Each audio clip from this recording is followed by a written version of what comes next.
Bonjour à tous, bienvenue sur Studio Vaillant, bienvenue pour une nouvelle vidéo. Aujourd'hui je vous présente un nouveau concept, donc c'est un petit concept, un nouveau petit concept sur la chaîne. Donc une fiche avec toutes les étoiles par modèle essayées sur la chaîne. Donc que les modèles qu'on essaye en vrai évidemment, parce que je peux bien donner mon avis. Alors c'est parti, je vous fais un descriptif un peu de mon ressenti à travers cette série de 5 étoiles. Alors, on va commencer par le premier modèle que vous avez pu voir dans les essais, l'Audi A3 S-Line de 2010. Alors, mon ressenti global, une super voiture. Elle correspond très bien à son segment de compact, puisque, excusez-moi, elle est aussi à l'aise sur route que en ville-village, que sur autoroute. Donc ça c'est très cool, on peut tout faire avec. Il y a de l'espace à bord, elle est habitable, à l'avant, à l'arrière, dans le coffre aussi. Elle a de la puissance, elle a un petit look sympa. Non franchement c'était pour moi une des meilleures voitures pour le moment que j'ai pu essayer. Et en plus, elle a la qualité, la prestance d'Audi. Elle est assez pratique aussi, bah, franchement elle est très bien pensée, puis pour une voiture qui a 10 ans, 11 ans aujourd'hui, c'est quand même très bien. Du coup, elle a 5 étoiles, on a pu faire un essai complet, donc je vous préviens d'avance que lorsqu'on j'ai pas pu faire un essai complet, généralement c'est juste qu'il manque la partie route, donc quand je peux pas faire un essai complet, je peux pas mettre 5 étoiles parce que je peux pas me permettre de dire j'ai 5 étoiles et puis alors qu'en fait sur la route il y aurait peut-être un problème. Donc voilà. Ensuite on passe à la Skoda Superbe de 2014. Pour le prix, franchement déjà rien que le rapport prix, qualité, praticité, plaisir, il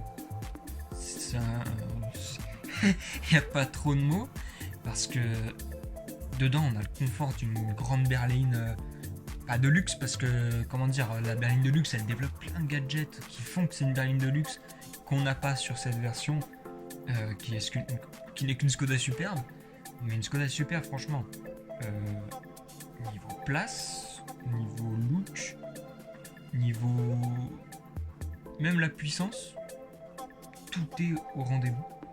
C'est vraiment une super voiture. J'ai vraiment énormément aimé. Et en plus, elle bénéficie du système Quattro d'Audi, de sa cousine Audi A6. Franchement, je lui mets 5 étoiles aussi. Parce que c'est une voiture, il y a tellement peu de choses à lui reprocher. Donc franchement, bravo à Skoda pour cette réussite sur cette Skoda Superbe, qui aujourd'hui encore bénéficie des mêmes atouts. Je regarde un peu le téléphone. La troisième voiture qu'on a essayé, c'est le Peugeot 3008 Hybride 4, première génération.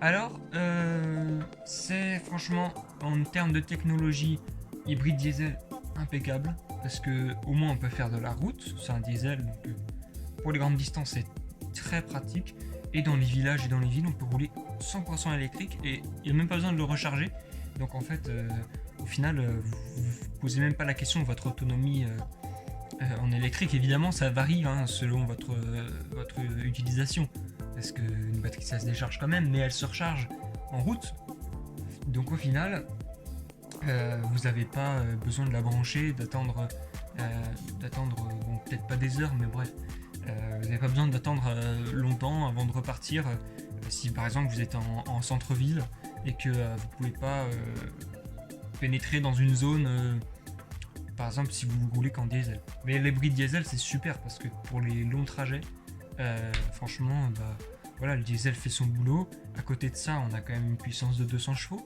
Donc, franchement, ça déménage pas, mais c'est une puissance très raisonnable qui suffit amplement. Et puis, elle a une bonne tenue de route. Donc, franchement, un SUV sympa. Le seul truc que je reproche à la voiture, elle est pratique. À l'arrière, on a le coffre en deux parties. Il y a pas mal de trucs sympas. Mais c'est l'habitabilité aux places arrière. La banquette est assez raide. Bon, ça, à mon avis, c'est sur tous les 3008 de toute façon. Mais donc, elle a 4 étoiles. C'est bon.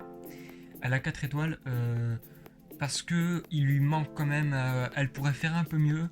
Et puis il lui manque quelques petits trucs, par exemple des commandes au volant. Voilà, elle est pas parfaite, donc il faut laisser toujours une marge de progression, même si bah, aujourd'hui on est passé à un niveau au-dessus, on a une nouvelle génération, donc il n'y aura pas de progression sur cette génération-là.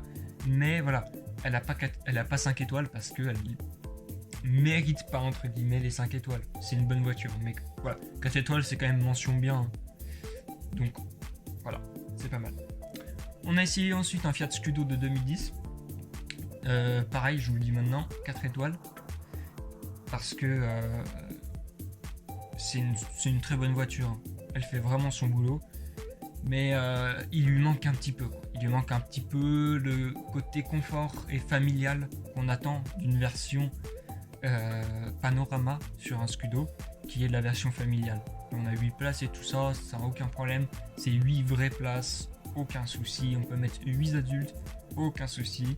Il y a du coffre, il y a de la puissance. C'est vraiment, c'est très bien. Mais il manque une petite attention un peu plus approfondie envers les 8 utilisateurs ou 9 du véhicule. Donc elle a 4 étoiles, mais sinon c'est une très bonne voiture. Abarth 595 Pista, 5 étoiles. Génial. Génial. Le son à l'échappement, génial. Le look, génial. Les sensations, on sent la route, les sensations de sport, génial. Cabriolet, génial. Génial, elle a quelques petits défauts, mais en fait, on les lui pardonne parce qu'elle est tellement géniale. Voilà. Après, on a le Kayak SRX. Alors lui, il a 4,5 étoiles parce que j'ai pas pu l'essayer sur route. C'est un véhicule super confortable avec un V8 qui développe quand même 360 chevaux, je crois, si je me trompe pas. C'est juste, enfin, pour les trajets, j'ai pas trop de mots parce que c'est compliqué. C'est américain en fait, c'est extrêmement confortable. Ça doit être quand même suffisamment puissant pour déménager. Et l'habitabilité à l'intérieur, c'est génial, c'est beau à l'intérieur, il y a quand même des petits matériaux de luxe. On a un look un peu américain. Mais ça fait rien, parce que c'est surtout à l'intérieur qu'on va vivre. C'est le moteur et l'intérieur qui font le taf. Bah c'est très bien, franchement 4,5 étoiles, ça se trouve si on avait fait l'essai sur route, j'aurais mis 5 étoiles. Ou 4. En fait 4,5 étoiles ça veut dire que mon ressenti donne 5 étoiles, mais que je peux pas me permettre de donner 5 étoiles parce que j'ai pas tout essayé sur la voiture. Mais ça peut aussi vouloir dire que si je l'avais essayé, j'aurais mis 4 étoiles. Voilà, c'est un peu la marge de prudence. Pour la Renault Twingo RS, 5 étoiles, c'est une super petite sportive. C'est micro GTI, c'est génial. C'est un châssis au top. La puissance est là. Enfin, franchement, elle est très complète. C'est une super petite Twingo. Alors, elle a le look Twingo. C'est peut-être le seul truc petit bémol en fait. Mais après tout, on peut rien y changer. Si c'est une Twingo RS, c'est forcément une Twingo de base, quoi. Bon, donc franchement, elle est nickel. Donc, elle a les 5 étoiles d'office. Et l'Alfa Romeo Giulietta, comme le Cadillac SRX, 4,5 étoiles. J'ai beaucoup aimé cette voiture. Alors, il faudra qu'il fasse un effort sur l'habitabilité intérieure, quand même, parce que c'est un petit peu décevant. Ça bouge un peu à l'écran, mais c'est mes doigts qui commencent un peu à flancher. Mais franchement, j'aime beaucoup Alfa Romeo, j'aime beaucoup ce modèle. Donc 4,5 étoiles, on l'a pas essayé. Enfin, j'ai pu être passager sur route, mais pas dans le cadre d'un essai, donc j'ai pas fait attention à tous les détails. Je sais qu'elle est un peu ferme. Je sais pas si c'est lié à la version sport ou pas, mais elle est un peu ferme, ça c'est sûr. Ça s'est remarqué sur le trajet, quoi. Mais d'un côté c'est pas mal, si c'est une version sport et qu'elle est ferme parce qu'elle est version sport et pas que c'est sur toutes les Giulietta, c'est pas plus mal parce que au moins ça correspond bien à ce qu'elle a envie d'être, quoi. Et la puissance elle est là. Les 175 chevaux, ils sont là. Voilà, donc c'est tout. Je vous ai un peu fait le rendu des étoiles. J'espère que d'autres essais vont arriver rapidement. Des essais sympas. En tout cas, voilà, si vous voulez le compte rendu, le voici. Franchement, moi, je prends énormément de plaisir à essayer toutes ces voitures. Chaque fois, je dis que j'aime la voiture, mais pour le moment, j'ai pas essayé de voiture que j'aimais pas, c'est normal. Allez, à une prochaine. Consultez playlist, abonnez-vous, mettez un pouce bleu.